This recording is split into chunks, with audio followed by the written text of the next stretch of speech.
Listen, the England squad has been announced, and I'm so confused why we have 4 left backs. 4. Are we getting into this without addressing Rio's shot? What? The sun's out. Guns out. Sun's out, guns out, mate. Hey, listen, this squad, what are we thinking about this squad, guys? Rio, 4 left backs. 4 right backs. Why we have Trippier, Kyle Walker, Reece James, and Trent Alexander-Arnold, for me, is baffling. But yet, you've got certain man that could have, you could have taken an additional striker, if I'm honest, or an additional centre-back, because we are light in the centre-back area. You needed another centre-back. This tells me that he's going to play 3 at the back, 100% definitely playing 3 at the back. He's like, because Kyle Walker, he can play right centre-half, he can play Reece James at right centre-half, Luke Shaw plays left centre-half, Tyrone Ming, Stones will play centre-half 3 before Maguire. Maguire's not even fit. I wouldn't even take Maguire. You're not fit. You're not going to be fit for ages. It's like it doesn't make sense. I've been in squads where you've taken players that ain't fully fit, and they don't normally come and perform. I'm sorry. It happened with Bex. It's happened with Wazza. When they're not themselves. And Harry Maguire, as good as he is, he's not a Bex and he ain't a Rooney. So I just don't think you shouldn't take someone who's not 100% fit like that, man. Shouldn't. I was gonna say, yeah. So you've experienced it. That's actually my next question, Rio. David Beckham, 2002, right? You were there. We remember all of that, all of this, all of that. Yeah. We'll never forget that. What was he like in training? With all respect, you've retired now. You can be honest with us. What was he like? Was he the same guy that you were saying during the course of the season? No, I don't think he played. He was the same guy in the way that he played in terms of Bex, man. He's an unbelievable player, ridiculous player. And when you're not fit, I don't care who you are, and you ain't played for a while, it's hard to come back and get in the rhythm. It's just so difficult. And it's just like, and what ends up happening is that narrative ends up taking over the squad. That becomes the conversation every time anyone's up in front of the media, anytime anyone's around looking on social media now, they're going to see it. It becomes a distraction. Do we really need that? Like, is it something that we need within the squad? Another distraction? There's going to be loads of distractions. It is. I just feel that it's just like, it's pointless, I think. And listen, I'd love him to prove me wrong. I hope he does. But I just feel if you're going we've got 4 right backs in the squad. Do we need? I understand that Trippier doesn't play multiple positions. Trippier plays one position. That's it. Can't play right centre half. Can't play right midfield. Can play right back or right wing. But it's like, I don't see the need to take someone like Trippier. I've got to be honest. Is he too similar to Trent? What's the point in taking him and Trent? Yeah, I thought we were going to be either or. To be honest with you. So, but listen, I always said that our defence is probably the weakest part of our team. I'm not going to change on that. You look through the squad, you look at the midfield. There's not many differences. You'd say you've got maybe Lingard is the only one who's probably got room to be able to moan about anything, given what he's done since he's gone to West Ham. But I think everybody else, you can see where it's the angles that the managers come from. I've got to be honest. 26-man squad. James Ward-Prowse is missing. Some argue that you need a dead ball specialist like that. 80 minutes to go. Do you think he'll be disappointed being left out? A dead ball specialist as a sub ain't the one. I'm sorry. If you're a dead ball specialist, you're playing, then I get it. But not a dead ball. You can't get the dead ball specialist, and you're going to be on the bench 99% of the time. Oh man. But it's true though. He should have started. Yeah, he should have started for me though. Who? Oh, stop it, man. Get out your car and just give your head a shake. Yeah, stop. In front of yeah, who? Stop. Who's he starting in front of? I find a place to start him because England don't have box-to-box number 8s. They've got too many players that aren't about the team and they're more about individuals. Well, and that's what James Ward-Prowse would do. You obviously don't watch the Bundesliga. Have you not seen my man Bellingham? Come on. Okay, yeah. All right, I'll give you that. I'll give you Bellingham, but I still want to bring in Ward-Prowse. Why? So you would have all right, the people are Ward-Prowse asking in the comments anyway. Yeah, maybe even goes ahead of Phillips. People are asking in the comments. No, what I texted you about before, England have not won a single knockout game against a big team since 1966. Not one. It's a big stat, that is. Big. And you know what? This is the whole reason why I was saying England are set up to beat the Czech Republic. England are set up to beat Scotland. England are set up to beat all of these teams. And the second they come up against a France or a Portugal or a Spain or a Germany or Italy, we just crumble because we're not set up to beat them. And I know everyone wants to play a certain way and a certain style, but ultimately, no one cares how you win it as long as you win it, surely. And that's the problem with England always for me.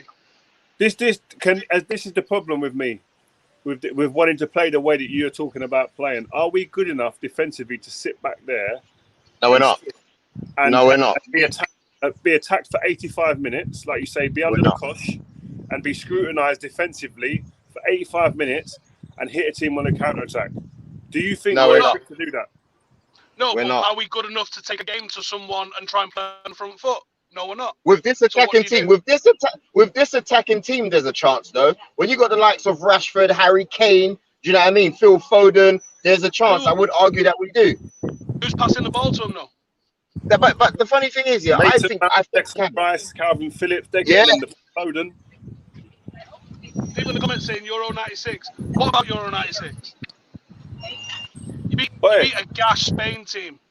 Hold on. What about what's it called? What about so who are you starting up front in your front three, please, guys? Can we just clarify this? This is the talk of the town. It's a tough one, you know.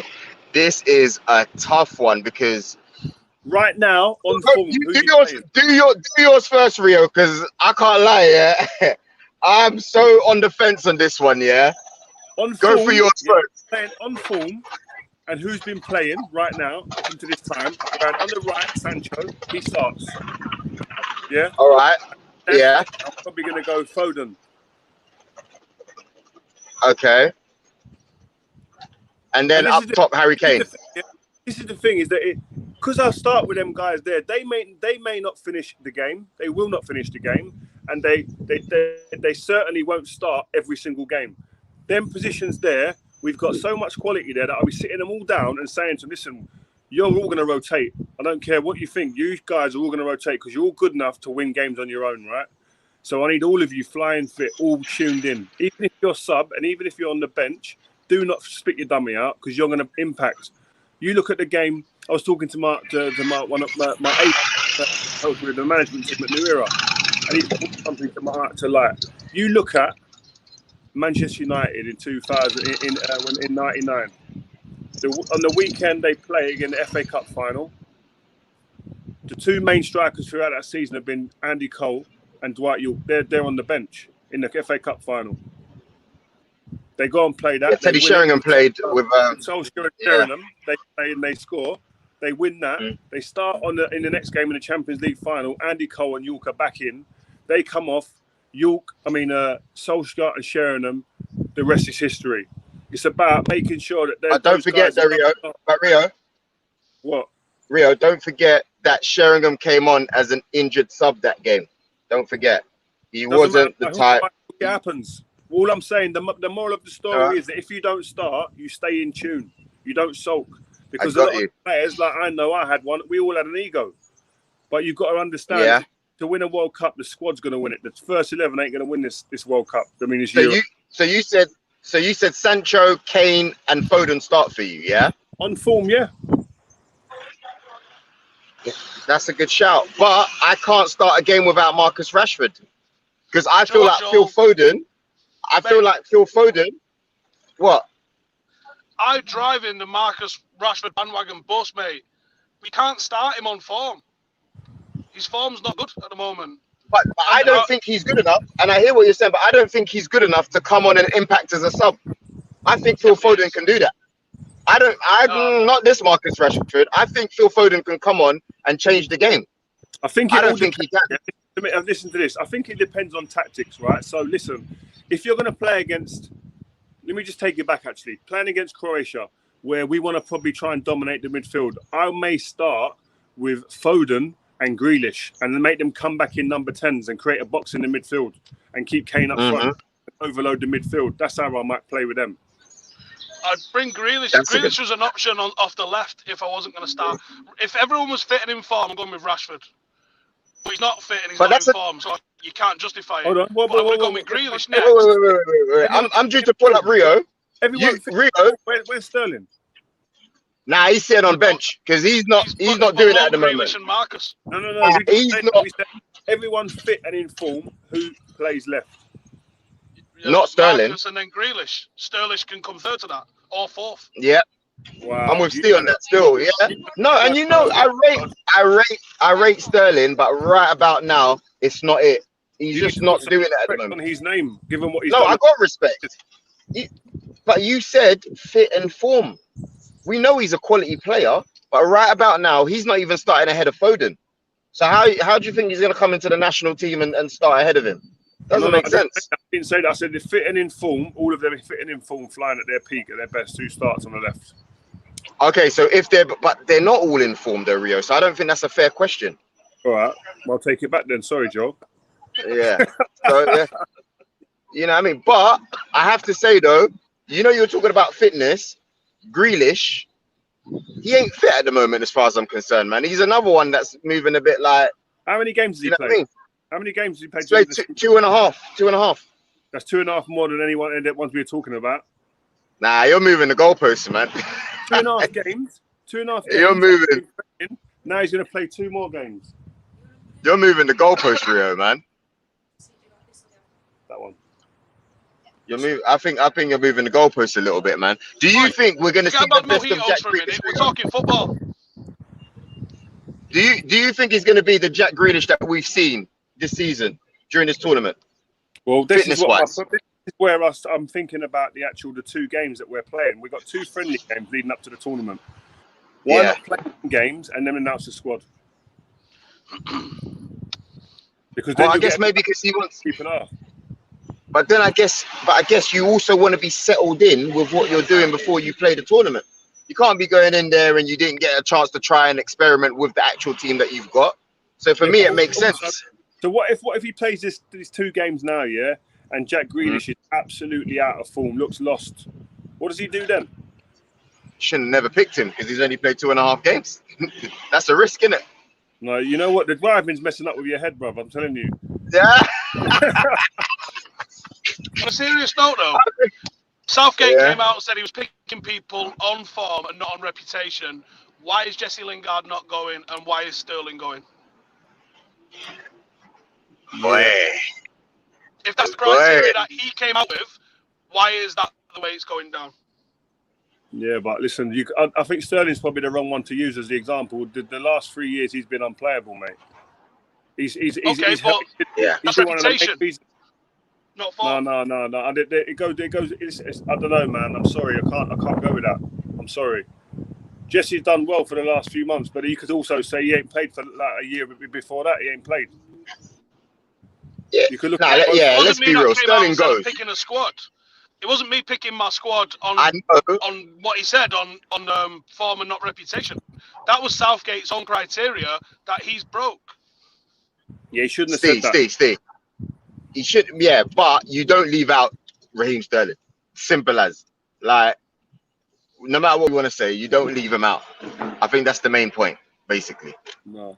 The one thing I would say about Jesse, that he's one of the main ones. If you put him in that squad, he does it more than anyone. Is he runs in behind teams, he runs off the ball as good as anyone, if not better than most in that squad. Yeah. He brings out something different. A lot of the players, they want to get the ball to feet and play, where he wants to run off behind, which is a different. He would bring something different, I think. Yeah. It is what it is. He does. Do you reckon he'll be too disappointed to have missed out then, Rio? Of course he will, man. He's a professional kid, man. From when I was at Man United with him, people can say what they want about him as a kid, and because he's got his social media presence and what has gone before. The one thing you can't dispute is he loves football. He loves football and wants to play. That's it. But I don't know, man. It's a difficult one. Listen.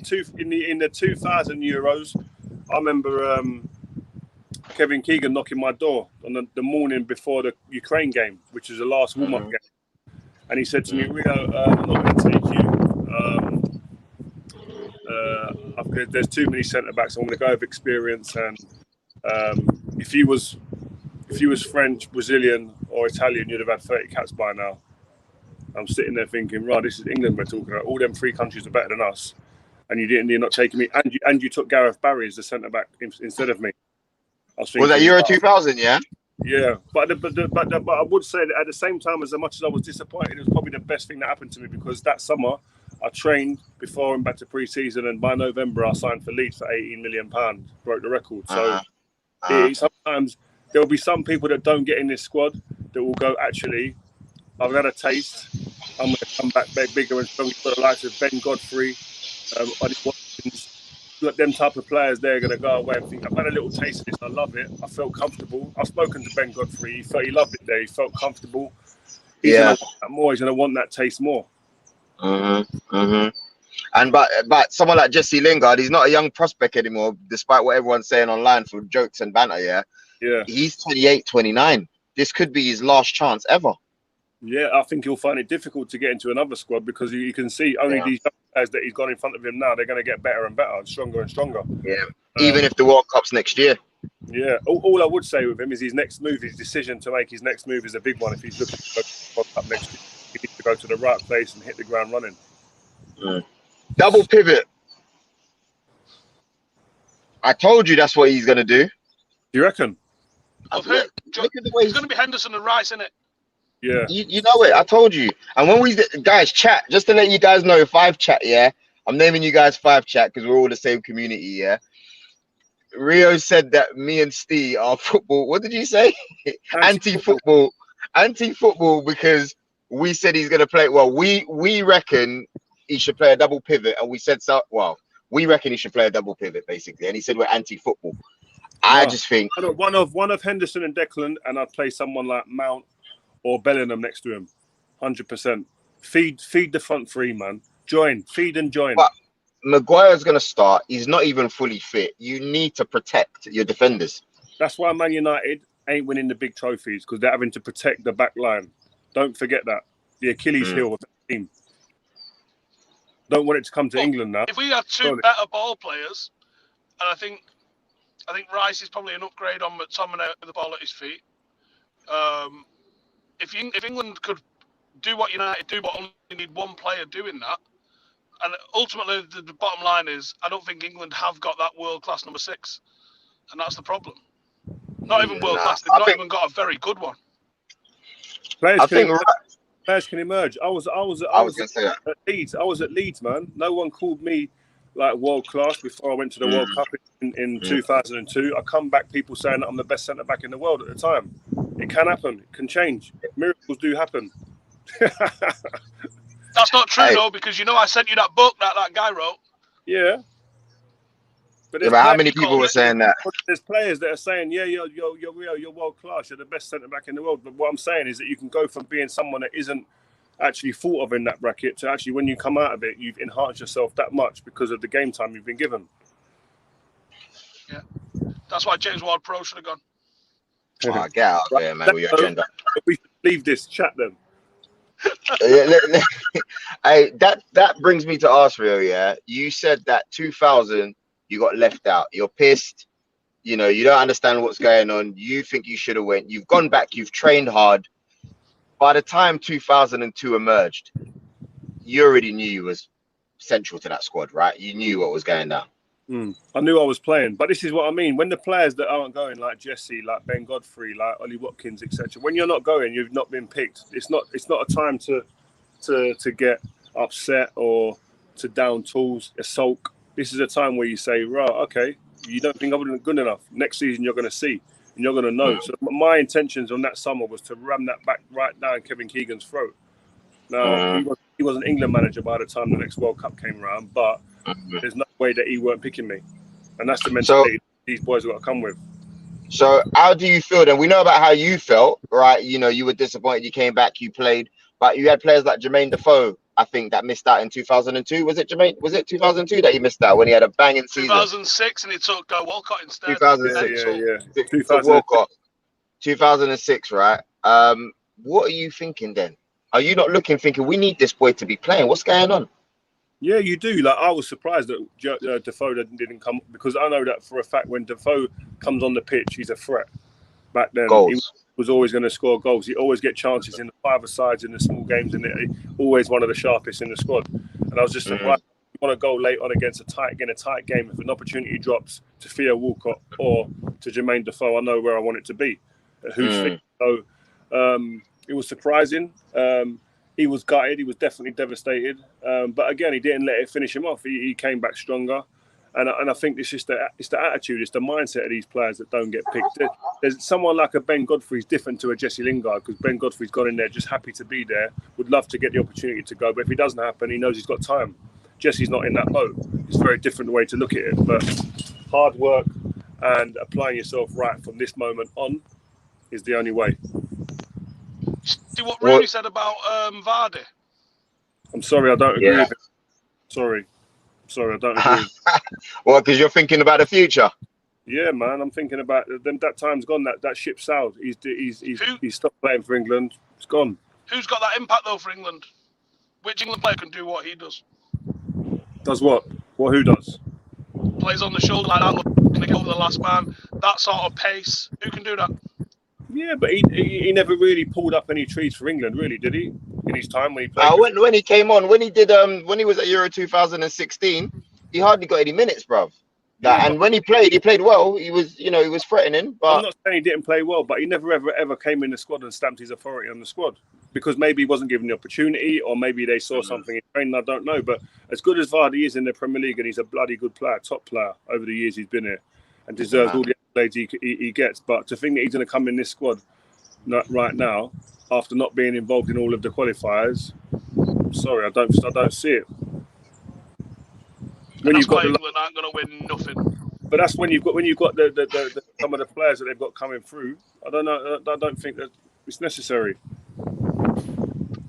You know what? Yeah, I disagree with you on that one still, because I feel like when I look at England strikers, I do. Right, now, you know what? When I look at the attacking threat, I do agree. Sorry, let me take that back real quick. I agree. I want to defense. No, it's a hard one, isn't it? Even Southgate had to. No, we took more right backs and strikers. It's not hard. And I didn't say I agreed with that. Strikers. I didn't say I agreed with that. More right backs than midfielders. It's unbelievable. I that's the first thing I said. I don't agree with that. I don't know what's going on over there, but someone like, I want to take it back, Rio, 2006, yeah, because this is our opportunity to chat. When you saw Theo Walcott play, what did you think? Did you think, bruh, this boy, yeah, he definitely deserves to be here right about now? Or was it a thing where you thought, this kid ain't ready? It's a kid. He's an academy player. He was never ready. He was never ready at that time. It was too early. Especially, I understand if you haven't got a Jermaine Defoe type player sitting in the wings, but if you've got someone like Jermaine Defoe, he has to go over someone like Theo, who was never ready at that point. And listen, Theo done well. He had a good career, but like at that point, I just don't think that he was mentally strong enough and ready to be able to go into that situation and really produce for us. How do you know? What tells you as a pro? What are you seeing in training? What are you seeing? You know, the thing is, when you're a player, you're in a changing room or you're in training, you just get a sense of what someone's about. And I just felt at that moment in time, it was maybe too soon. As much as you try and say, come on, and you G someone up, etc., and in the media you talk them up sometimes, it's like you're not going to tell them sometimes if you don't feel as positive as everyone else about a player, because you want him to do well for England, obviously. But I just thought it was too soon, too much pressure for a kid of his young age, and I don't think he was actually built ready for that at that time. When you've got someone like a Defoe sitting there, who I think was a ready-made. So do you put your hand over him in the changing rooms, like, come on, man? Or I didn't think he was going to have any involvement, really. I think he was coming just to get experience, and I understand that part. But I just felt that they left someone who could genuinely helped us. Defoe could have, and that was my only feel that I thought was a bit out of order with the decision. But these managers are paid the big bucks to make these big decisions, I guess. Yeah. Listen, boys. Any questions? Listen, man. It's fun, man. You're taking a mick, mate. Do you know what was bad about this whole trip? Yeah, you went away on holiday and you didn't even tell us. You know.